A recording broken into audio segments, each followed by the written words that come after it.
Welcome to the Vibrant You Health Show with your host, Blake Bars. At Nature's Pantry, our mission is to lead you to vibrant health through the best nutrition, supplementation, service, expertise, and healthy choices. In this show, we aren't interested in fads or quick fixes. Rather, we want to get into the holistic fundamentals of health. We want to answer questions like, what are the underlying causes to health issues, and what solutions can help lead us to vibrant health? You can watch every episode and listen to the podcast by visiting our website at naturespantry.life.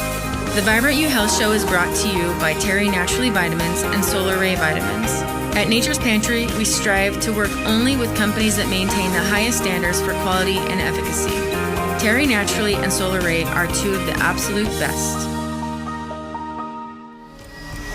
3, 2, 1.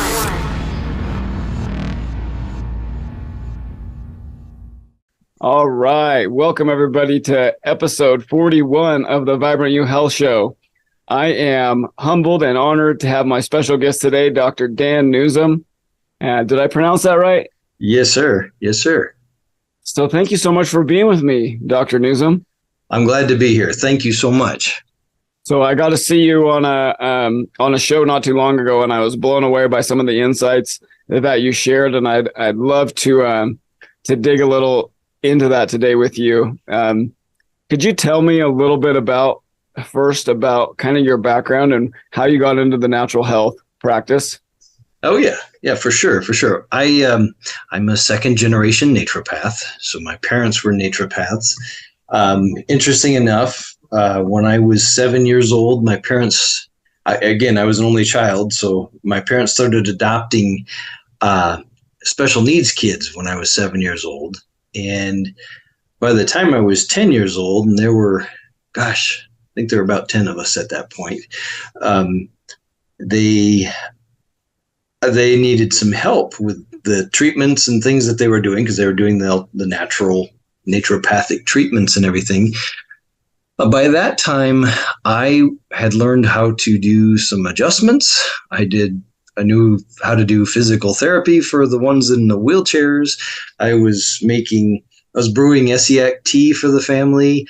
I was making homeopathic remedies. I was doing all of the liquid extracts. I was packing all the capsules for the family and everything by that time. And so I literally grew up doing this. It was just part of life. And I had an interesting occurrence when I was 8 years old. It was traumatic for me. I found out people got shots. I thought at that point, we were inner city people at that point, so I thought cats and dogs were the only ones that got shots, And my buddies in the neighborhood all came home from school one day, and they were all sick. And one was so sick he couldn't get out of bed, had a fever, hurt everywhere. The next one went to the next buddy's house. And he was sick, fever, vomiting. And so I went to the next buddy's house, and he had a fever, but he was able to come to the door. The only thing that hurt was his shoulder that looked like somebody put a soccer ball under his shirt. His shoulder just swelled up, something terrible.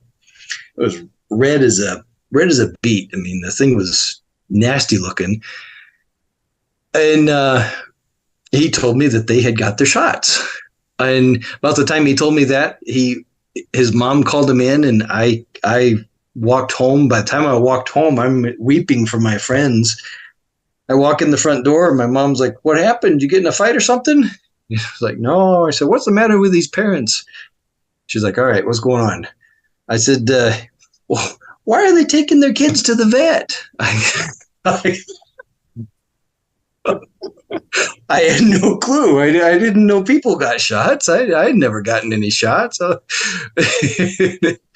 And oh my goodness. So that was just how I grew up, So I just had a completely different upbringing. I didn't actually see a medical doctor till I was 16. It was the first time I actually had a medical exam. My parents, it was the first time they were adopting autistic children. And so everyone in the house had to have a medical exam just to get approved for all of that. And By the time my parents were done adopting, they had adopted 32 special needs children. Oh my goodness. There's Wow. 33 children in my family. Wow. That's amazing. And my parents are just amazing people. They're Wow. absolutely outstanding. Just today, they only have 7 of my disabled brothers and sisters at home. And Mom, she claims she has empty nest syndrome because there's just not enough to do. Oh my goodness. Wow. With 7. Oh, with 7, 3 in wheelchairs. She's wow. 65 years old and can't find anything else to do because That's impressive. That is impressive. they are absolutely amazing people. Wow. Well, wow. You really, you were really just born and bred into this lifestyle and this naturopathic medicine. So when did you decide that's what you wanted to do for a living?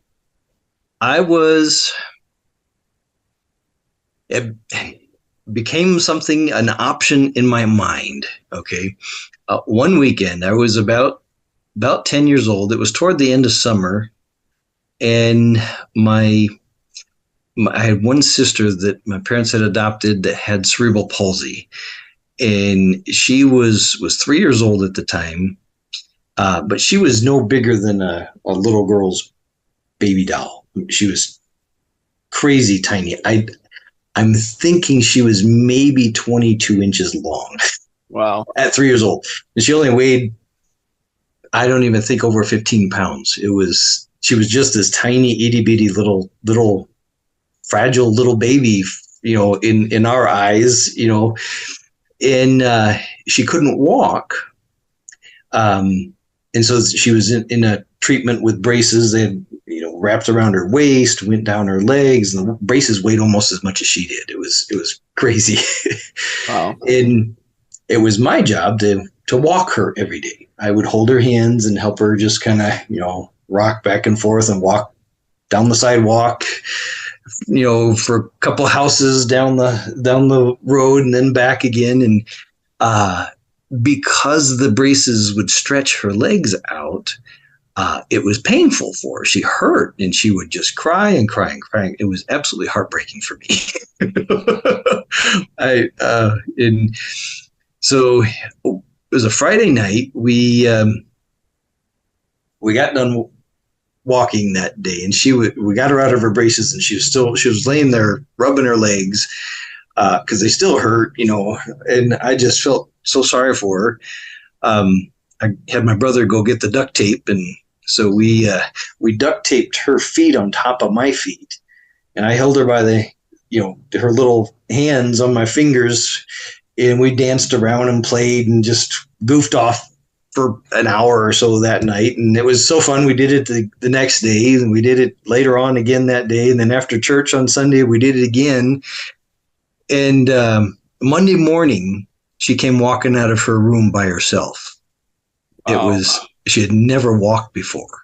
It was absolutely just a miraculous moment. And that's when I was like, maybe I should be a doctor. Wow. And as soon as they would let me into naturopathic medical school, I was in. I was in right after I turned 18. Oh my goodness. That is a really cool story. Well, I know there's more to the story, but I know we're limited on time. So I want to dive into one of the things I heard you talk about, which was new to me. The idea, because you talked about when you were a kid and your family have a cold or something in the house, that you would just take enzymes for the cold. I've heard of vitamin C, I've heard of elderberry, echinacea, garlic, on and on and on, but I'd never heard of the enzymes for that before. And so could you touch on that a little bit? And then maybe you could get also into a little bit of the difference between digestive enzyme and proteolytic enzymes. Oh, for sure. So what my parents always used were things called proteolytic enzymes. Proteolytic enzymes are protein digesting enzymes. So the way I explain it is, if you think of a protein, okay, a whole protein, kind of like a Lego set that your kids put together, right? Right. Okay. In a proteolytic enzyme, goes and pops all those little Legos into their individual pieces. Okay. And those are called amino acids. Okay. So what a proteolytic enzyme does is it goes in and it pulls apart the whole protein down into its little individual parts called amino acids. And what's interesting, there's a theory in naturopathic medicine that viruses are nothing more than self-replicating toxic proteins. Okay, so and a virus is something that we consider it a toxic protein that enters the cell and starts using cellular matrix to replicate itself. So it takes pieces and parts away from the cell to build more copies of itself. And that's how it kills cells. Well, what they found years and years ago is that you raise your proteolytic enzyme levels way up, and they break down even those little toxic proteins called viruses. And so if, I've been I've been in practice almost 30 years. Today, this is in January, it was my 29th year. It was my 29th anniversary of being in practice. And I've been using proteolytic enzymes for all kinds of viral issues for all this entire time, my whole career. And when this whole fiasco started a few years ago, that's what my family, myself, my patients, that's what I had everyone taking. No one that contracted that virus had any trouble. They had in essence, had a cold, and that was it. And they overcame it very quickly, usually within 48 hours. Wow. And it was just a toxic protein. So basically, if proteolytic enzymes help break up proteins so that they can be basically like healthy proteins that would break it up into amino acids so your body can use it. So it's and recycle it.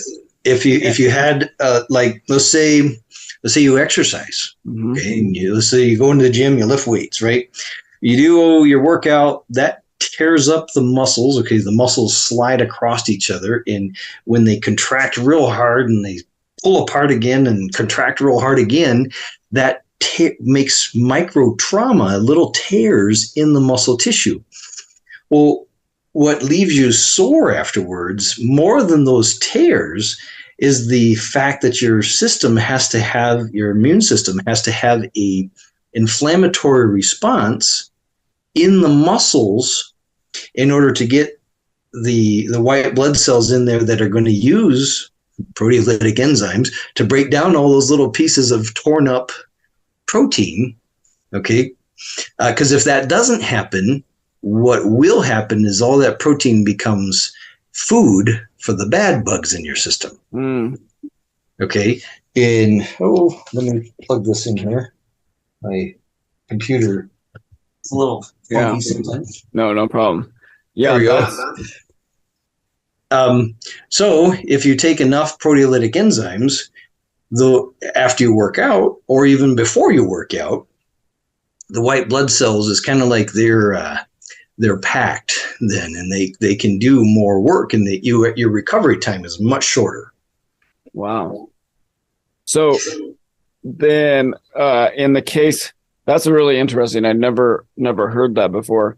So in the case of a bad protein, or in theory that a virus is a bad protein, then if you can get proteolytic enzymes in there to break that up, now the body can deal with it, right? It can like consume it, or the question would be, are the pieces, those amino acids that it gets broken into, are those just regular? Now, can they just be used normally by the body, or they could be recycled? Absolutely.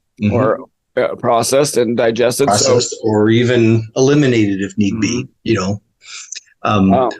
So a lot of toxins that end up in our system, that stay in our system, like mercury, or even things like glyphosate. Okay. They bond to proteins in our body. And that's how they hide out. Okay. So in the process of trying to detox those types of things, you can use, I initially used proteolytic enzymes quite a bit with people before I even put them through detox programs to loosen all that stuff up, make it more easy to eliminate. And what happens is we get them through detox programs without triggering so much of an inflammatory response, the whole Hertzheimer effect and all that kind of thing. We can't completely avoid that. Right. Okay. I tell people it's kind of like pulling a sliver out of your hand. That's probably not going to be a pleasant experience. Right. We can do all kinds of things to minimize that. Right. But there comes a point that it may hurt a little bit, Right. And all detox is just like that. So anytime you're detoxing, the chances of things getting a little weird in that course of time are pretty high. Right. But we can minimize that. We can really minimize that by preparing the body. I just use, initially with people, I use lots of vitamins and minerals. I use a thing called fulvic acid quite a bit right up front, and I give them lots of enzymes. And I use both proteolytic enzymes and digestive enzymes. Now, the difference there is your proteolytic enzymes work on protein. That's what they work on. Okay. Digestive enzymes, you have three different categories of digestive enzymes. You have proteases, which are protein digesting. They're proteolytic, okay, protein digesting enzymes. You have amylase, which is a sugar digesting or starch digesting enzyme. And then you have lipase, which is a fat digesting and fat metabolizing enzyme. And when you take those three together, when you eat, you don't normally just eat protein. You don't normally just eat sugar. You might, but in real food, they all kind of happen at the same time.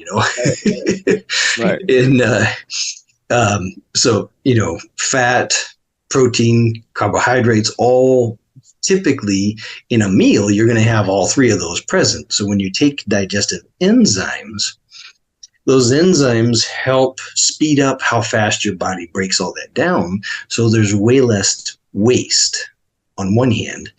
And also by taking, remember that Lego, you get a Lego car or a Lego castle or whatever. Okay. And that's what, if that represents the meal someone had, if you can, the faster you can break that down into individual pieces, the less stress occurs in the gut. Mm-hmm. And so it's the one, I use that initially to stabilize people's guts. Before I ever introduce detoxing or probiotics or anything like that, right. I start with enzymes. Right. Well, and that kind of would make sense too, in regards to a lot of times people, because we're so stressed out all the time, our body's not in rest and digest, it's in fight or flight. Correct. And correct. So then, and if you now your body, because the enzymes aren't possibly there that you need, now it's not breaking down as fast, and now you're multiplying the issue there and making things sit in the gut longer and not get used by the body properly. Even more. So the digestive enzymes, obviously we need to deal with the stress too, but if we can, if the digestive enzymes would definitely be a step in the right directions. Now, digestive enzymes obviously would be something you take with food. Right. But is there a specification for proteolytic enzymes, like taking them away from food? Or if you're wanting to use them to assist your immune system, they also are very powerful anti-inflammatories, by the way. Wink, wink. Okay. Proteolytic enzymes are very, very good anti-inflammatories. And if you think about, I'll give you a couple of examples. When a vertebrae or any joint in your body is misaligned, if it stays misaligned for 14 days, the joint itself starts to grow scar tissue within the joint. This is your finger, to your neck. This is your knee, your hip, your low back, any joint in your body. If it's misaligned, all right, if it's misaligned for more than 10 days, usually it's between day 10 and day 14 that adhesions or scar tissue starts to form in that joint. Wow. Guess what breaks that stuff down? Proteolytic enzymes. Wow. And so you can use those, but in order to get that effect, you have to take them on an empty stomach in between meals. Okay. So if there's food to digest, they'll digest that first. If there's not food to digest, they'll go straight into the bloodstream and start working as an anti-inflammatory. Okay. And proteolytic enzymes are nattokinase, serrapeptase, lumbokinase, bromelain. All your proteases. Then there's about 300 different proteases. There are pain from papaya is excellent as well. And I can't say that any of them work better than any other. Honestly, there's things like serrapeptase and nattokinase. They work more on the fibrin in the blood, which is a clotting factor. It's, when you get a cut, the local area produces fibrin to create kind of like a net, okay, to block the blood cells from falling out through that hole that just was made, that cut, right? Okay, so that net that gets put together there, that's made out of what's called fibrin. Well, fibrin occurs anywhere in the cardiovascular system where you've had an injury.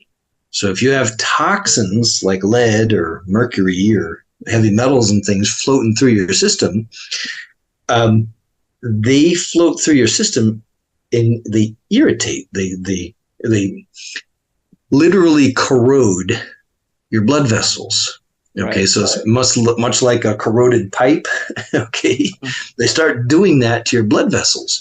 Well, in response to that, your body produces fibrin to try to, create a net over that, so we don't form a leak. It's great, and what am I trying to say? A great protective mechanism our body has there. Right. But when that happens to a certain extent, it starts to adhere or scar up our cardiovascular system. So we need things like nattokinase. I use bromelain as well because it works. It's cheaper, works just as well. Serrapeptase, even the lumbokinase. Those particular enzymes are great at breaking down that fibrin. And with time, even reversing hardening of the arteries and things like that. So really, really amazing stuff. So that would tie into as well as some of the blood clotting issues we're seeing as a result of COVID and the shot adverse events. Absolutely. It's been, at this point, I'm seeing a lot of people that we're kind of, at my clinic, we're kind of the net, a net, not the net, but a net. We're catching a lot of the people that have had vaccine injuries. And these are a lot of the things that we're using right up front to help get them, start turning this whole problem around for them. Right.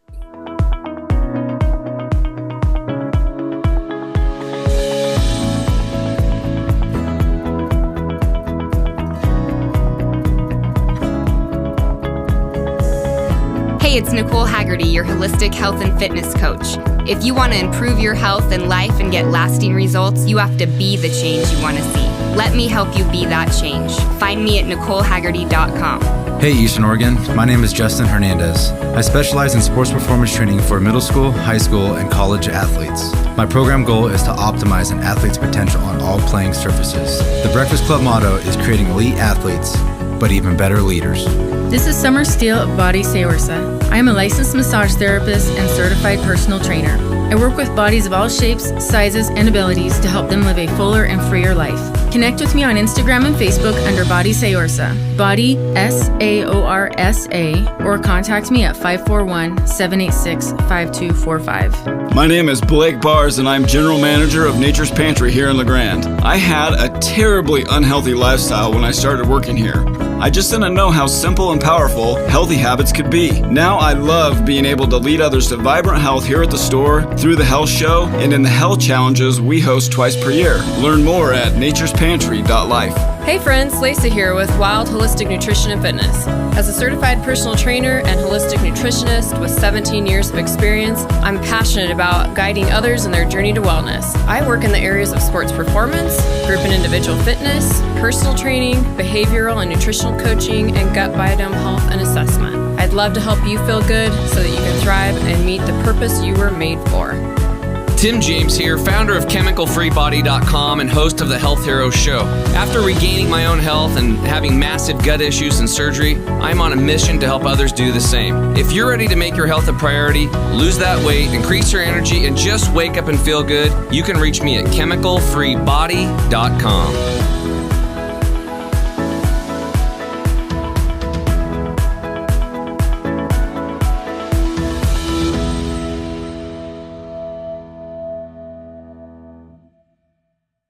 Is there a certain amount of like bromelain? I know that we've had like for years we were using bromelain to like for shoulder injuries and stuff, take it on empty stomach, but you got to take like 8 capsules, you know, and right. 4 in the morning, 4 at night, or like, it's a lot. Yeah, it's a lot. You do have to take more if it's by itself. If you use things like ginger and turmeric and boswellia, those in particular work really good with bromelain, and you can, if you take them together, they work synergistically, and you don't have to take as much. But I use those levels, that kind of level of intake, 2,500 to 3,000 milligrams of bromelain once or twice a day, even as a anti-parasitic treatment. Oh, wow. You're going to be hitting a lot of birds with one stone with that stuff. Right. And because you're giving your body amazing. What it needs to do what it does. Exactly. Okay, so I want to touch on, in the time we have left, there's another thing I really love what you were talking about, and that was 4 main paths to health. And you were talking about blood flow, digestive flow, nerve flow, and lymphatic drainage. And I'm really interested about this. And particular, like the nerve flow thing, I'd never even heard before, but so that's super cool. But could you just go through that? For sure. My audience, please. There's a old saying in naturopathic medicine that healing is proportionate to blood flow. Okay. Now, if you don't think I'm right, ask any diabetic that's been a diabetic for a long time. Okay.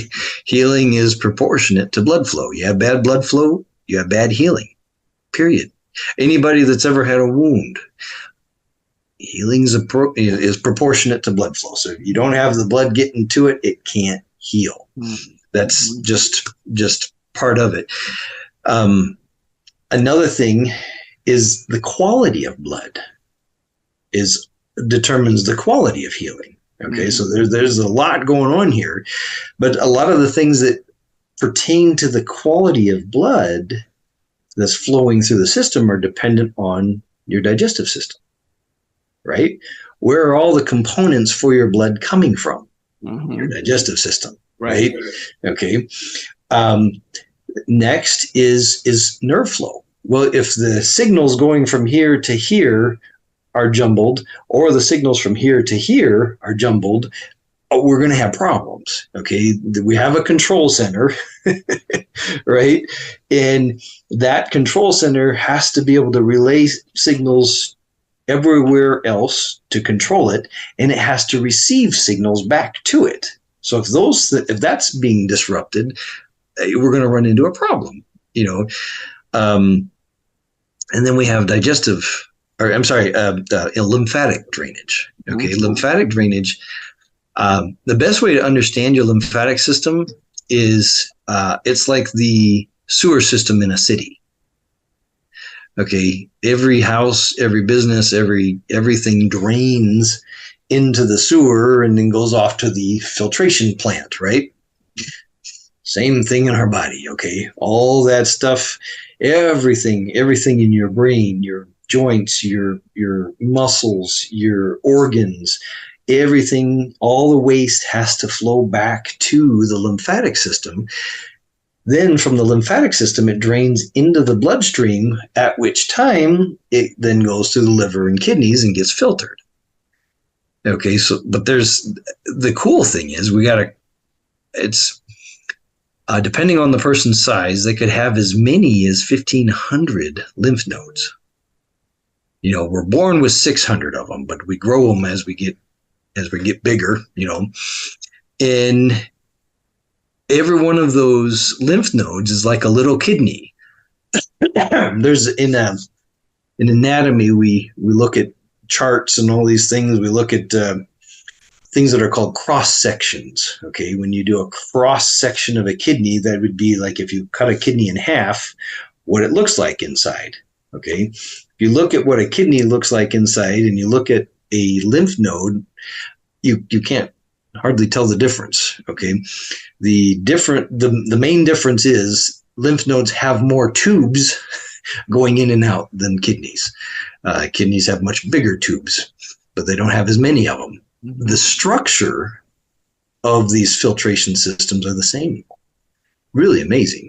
Mm-hmm. And so whatever those lymph nodes can't filter out themselves goes back into the bloodstream, and the primary filter for that then is the liver. Wow. And now the liver, in order for it to dump its toxins that it's filtering, okay, when that filter filters stuff out, right, where do the toxins go? They either are going to stay in the filter and ruin it, or they're going to have to drain out and go someplace else. Well, where they drain happens to be our gut. And if our gut isn't moving really well from top to bottom, no pun intended, there's not a good flow, all the toxins from our liver end up going right back into our intestines, and we end up absorbing them again. And then our liver has to do double work every time we eat, every time we take anything. And that's where you talk about if the colon, you always start with the colon, because if the colon isn't flowing, then you shouldn't even start detoxing. Right. Never detox your liver before detoxing your colon. Yeah. Just if you take anything from this and you're going to do a detox, start with your intestines. Do not start anywhere else. I was reading the similar in the Truth About Cancer book by Ty Bollinger. Yeah. Yep. He was talking about colon, and then I think it's colon, then blood, then kidneys, liver, then lymphatic, something like that. Like, yep. There's some bald guy in Idaho helped write that. Did you help write that book? Yes. Oh my goodness, that's awesome. Yes, we worked together on that. He's a great guy. Yeah. Ty is an excellent friend of mine. I support them in all of their endeavors. They are just phenomenal people. And, they were the first to actually do the docu-series type approach to getting information out there. And, one of the things that I've said from the very beginning, and they started, almost 10 years ago on all that, is until they came along, no one had actually cataloged all these different therapies and put them in a easily accessible mode or method. There wasn't we'd have to go to the medical libraries and study all this stuff, or try to find things online where it was being blocked. You couldn't readily get all of it. And here they actually traveled the world and put all that together and put it in a set of DVDs that you can throw in your DVD player, Yes. Just amazing. Yeah, that's really cool. Yeah, I came across that. Actually, I think Jonathan Otto was the first time, and then I I got the book and read the book. I just finished it like a month ago, and wow, what a great book, and some awesome information. And I think that what you're talking about, the detox, to me it seems like I think it's more complicated, obviously, but a very simple theory is with cancer and other disease is two things you shouldn't ever overlook: nutrify the body, get all the nutrition in, and detoxify the body, get all the wrong things out. And I think that we live in a world today where we're getting overloaded with toxins, right? Like we have all these natural systems for dealing with toxins, but when one of those systems stops working, i.e. you get constipated, or when you're getting so many toxins that your body can't deal with that amount naturally, then I think people have expressed that in many different ways, depending on their genes, their environment, what toxins they're exposed to, what, their mental, spiritual health, absolutely, family support, social support, on and on. We're going to express these things differently. But it seems to be a pretty common factor in a lot of the learning I'm doing on natural health is the toxin. For one, we're most of us are deficient in nutrients because of our modern diet, and now we're overloaded with toxins. What's bad is it's a two-edged sword. When you have nutrients, when your system is nutrient dense, there's at least a barrier between your cells and the toxins. When you don't have the nutrients and you're nutrient deficient, you pretty much are a toxin sponge at that point. There's nothing blocking the toxin from getting in your system. For instance, mercury will fit into the same receptor sites in your cells as selenium, zinc, and sulfur.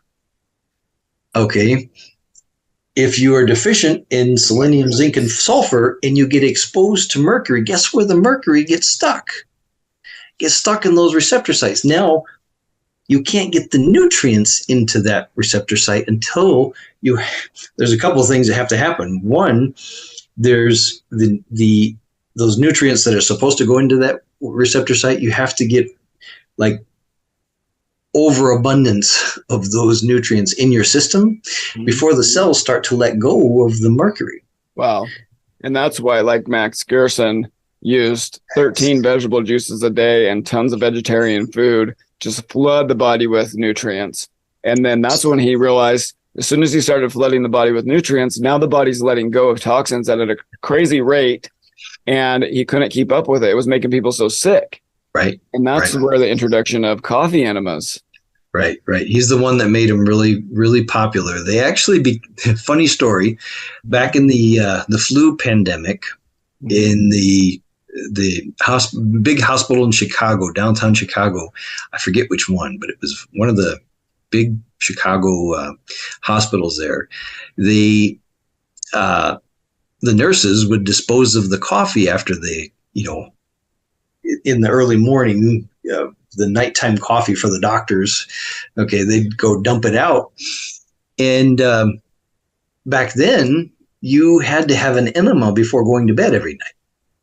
If you're in the hospital, that was the practice. You would have to have a water enema. They just make sure your bowels had to evacuate before they let you go to bed that night. Well, there was a couple nurses that started feeling like they were getting the flu, and they just, on a whim, thought, "Gosh, we got this whole pot of coffee. Why are we dumping it out? Let's put it in an enema. I'm feeling pretty low anyways." And they did, and that was the birth of coffee enemas. There were, I remember if it was three or four nurses initially that did that, and they were fine by the end of the day. All the flu symptoms had disappeared. They obviously had their bowel movement and everything, but voila, they were all better. And so they started doing that with patients, and it caught on. And up until 1985, coffee enemas were a medical procedure recommended by the Merck manual for all kinds of treatments for all kinds of different things. Yeah. And something happened in 1985 and we no longer needed that. I don't know. Yeah, it's so interesting. Things that have been used for so long, enemas, a simple thing that people did.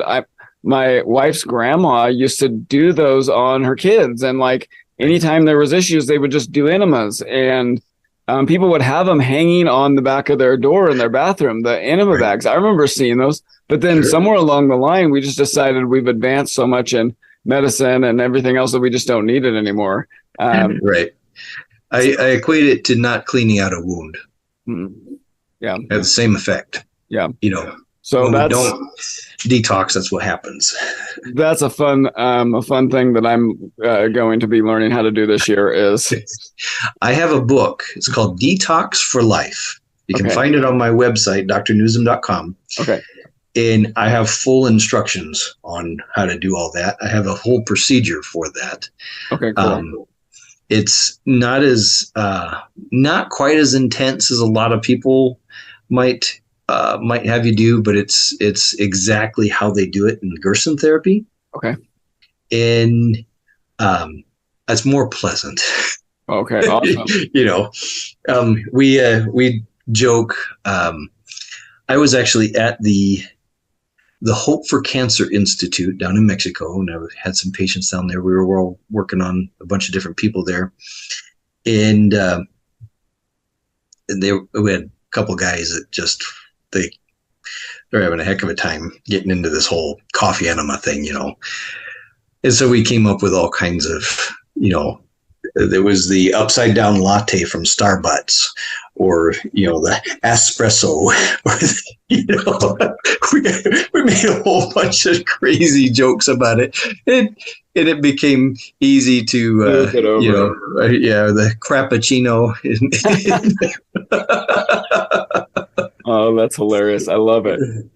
Well, I know you got to get going, but we could talk forever. We didn't really get into everything, but that's fine.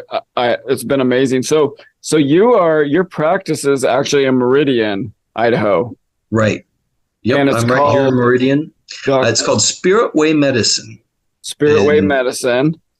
Idaho.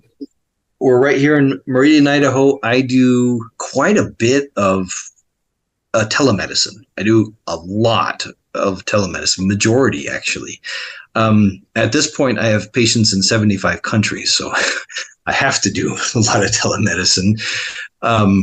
But I do see people locally at the Karlfeld Center here in Meridian. I do see people out of Dr. Karlfeld's office, and if they're interested, somebody's interested in working with me, you can contact us at support@spiritwaymedicine.com. support@spiritwaymedicine.com. Okay, I'll put that in the video description, and I'm going to make a flyer too. Thank you. Support@spiritwaymedicine.com. Yes, sir. And yeah, so that's pretty cool. We're not very far from it, about 2.5 hours. And that's great. I know a lot of people in our area, myself and my family included, are always looking for naturopathic providers, because there's just not a lot. And so I sure appreciate you. That's for sure. I sure appreciate you leading the charge in some of this stuff and fighting the good fight and hanging in there. Thank you. God bless you, sir. Appreciate you. Thank you. And and if you want me back, you just let me and my staff know.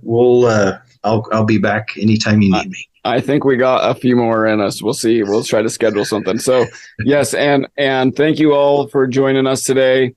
And have a great day, and we'll talk to you soon. All right. Bye for now. The information provided in this show is intended for your general knowledge only and is not medical advice. If you have or suspect you have a specific medical condition or disease, please consult your healthcare provider. If your provider has a strong understanding of nutrition and holistic health, even better. The opinions expressed on this show are those of the host and the guest and do not necessarily reflect the views of Nature's Pantry.